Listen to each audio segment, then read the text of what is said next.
Good morning, praise the Lord everyone. आप सभी भाई बहनों को जय मसीह की। आइए फिर से आज के दिन परमेश्वर के एक महत्वपूर्ण वचन पर हम मनन करेंगे। आज का वचन है रोमियो 8:31 में पढ़ देती हूँ।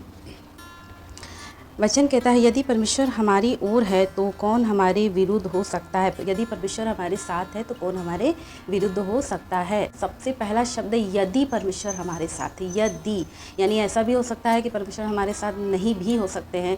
ऐसे सिचुएशन में विरोधी हमारा कुछ भी कर सकता है, क्योंकि विरोधी परमेश्वर का वचन कहता है कि चोर चोरी करने आता है, घात करने आता है और नष्ट करने आता है। तो यदि परमेश्वर हमारे साथ नहीं है तो हमारे साथ कुछ भी हो सकता है, लेकिन यदि परमेश्वर हमारे साथ है तो हमारा शत्रु कुछ भी हमारा बिगाड़ नहीं सकता। यदि हम चाहते हैं कि प्रभु यीशु मसीह हमारे साथ रहे तो उसके लिए सबसे पहले अपने जीवन में प्रभु यीशु को ग्रहण करना है, विश्वास करना है कि प्रभु यीशु मसीह हमारे लिए क्रूस पर उन्होंने अपना जान दिया, वो मारे गए, गाड़े गए और तीसरे दिन मृतकों में से जी उठे। इस विश्वास के साथ हमें प्रभु यीशु मसीह को ग्रहण करना है, पवित्र आत्मा के अनुसार जीवन व्यतीत करना है।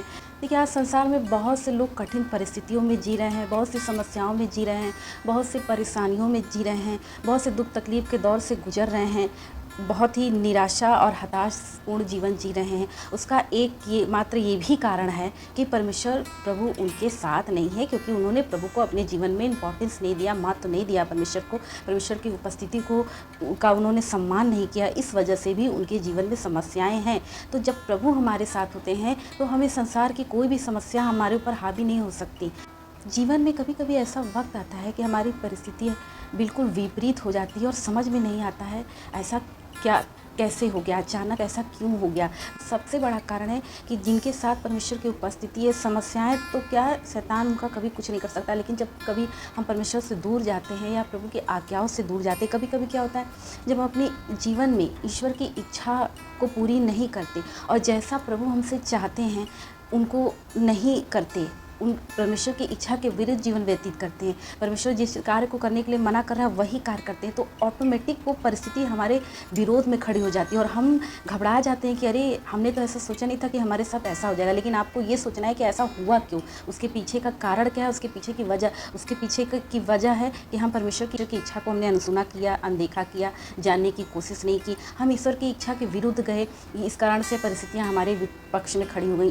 कभी कभी ऐसा भी जीवन में वक्त आता है जब हमारे परिवार, हमारे परिचित, हमारे प्रिय लोग सब हमारे विरोध में खड़े हो जाते हैं। क्यों? क्योंकि ज़रूर हमने कुछ ऐसा कार्य कर दिया है जिससे ईश्वर हमसे दूर चले गए हैं और शैतान ऐसी परिस्थिति में सबको हमारा विरोधी बना देता है और खुद भी वो विरोधी है। तो ऐसा कोई कार्य नहीं करना है जिससे कि ईश्वर का साथ हमसे छूट जाए और शैतान हमारे जीवन में हावी हो जाए। तक ईश्वर हमारे साथ हैं तो कठिन परिस्थितियों में भी आपको प्रभु बचा लेंगे। अधोलोक से वचन कहता है कि आप अधोलोक से होकर जाओगे तो भी मैं वहाँ हूँ, तब भी प्रभु आपको उस कठिन से परिस्थिति से बचा लेंगे। जब प्रभु यीशु मसीह के शिष्य नाव में बैठे थे और आंधी तूफान आने लगा, उनके चेले घबरा गए कि प्रभु हम तो नष्ट हुए जाते हैं और आप सो रहे हैं। तो प्रभु उठे और उन्होंने आंधी तूफान को डांटा, शांत किया और सब कुछ पहले जैसा नॉर्मल हो गया, सब कुछ शांत हो गया।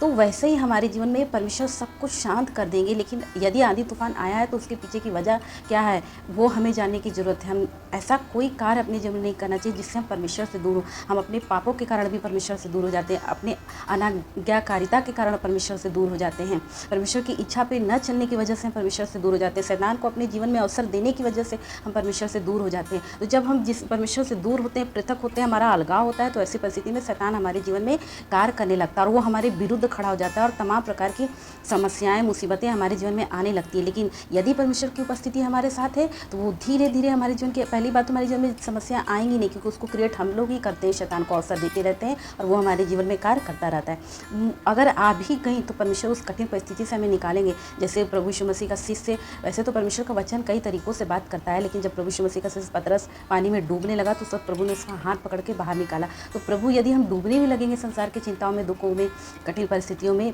परीक्षाओं में, तो प्रभु हमारा हाथ पकड़ के बाहर निकालेंगे। लेकिन कब? जब परमेश्वर हमारे साथ होंगे। परमेश्वर हमारे साथ कब होंगे? जब हम अपने जीवन में परमेश्वर को अवसर देंगे, शैतान को अवसर नहीं देंगे, परमेश्वर की इच्छाओं पे चलेंगे, परमेश्वर की आज्ञाओं पे चलेंगे और परमेश्वर की हर एक बात को, ईश्वर की हर एक कही हुई बात को मानेंगे। और जब प्रभु हमारे साथ होंगे तो हमारा विरोधी कोई भी नहीं हो सकता, चाहे वो शत्रु हो, चाहे वो कोई मनुष्य हो, चाहे वो कठिन परिस्थिति ही क्यों ना हो जो आपके सामने खड़ी है आपको डरवाने के लिए। वो सारी परिस्थितियाँ यीशु मसीह के नाम से दूर हो जाएंगी। प्रभु आप सभी भाई बहनों को अपने आनंद, अपनी शांति से भरे, अपने वचनों में प्रभु आगे बढ़ाए और सबों को अपनी आत्मिकता से भरे।